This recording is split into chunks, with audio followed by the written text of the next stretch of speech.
Now to Capitol Hill, where top Democrats and Republicans in the Senate are joining forces in the face of a horrific new trend. Children and teens targeted online, bullied, extorted, or even encouraged to kill themselves, with the consequences for the criminals often outdated or unclear. As Christine Frizzell reports, lawmakers are asking for the same sense of urgency to protecting kids in the virtual world as in the real world.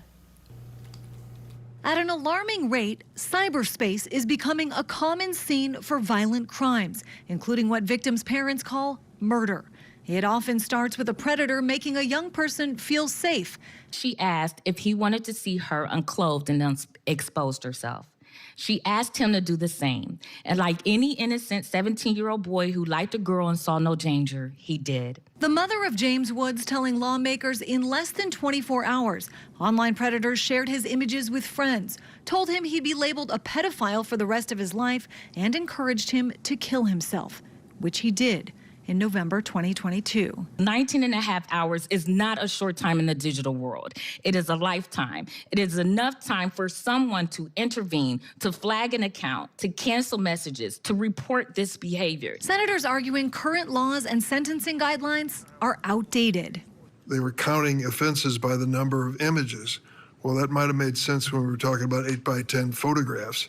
It makes no sense when we're talking about technology of today. Today's online offender is more violent, more cruel, and more shocking. Shocking acts include what's now known as sextortion, where an offender blackmails a child for money or gift cards in exchange for not distributing nude or sexual images of the child.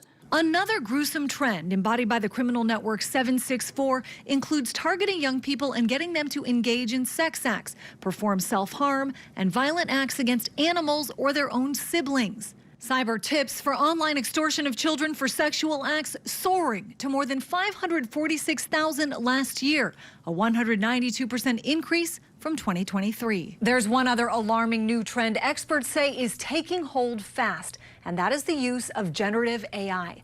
Offenders using artificial intelligence to manipulate images, making kids appear nude or performing sexual acts they never did. I'm Christine Frizzell reporting.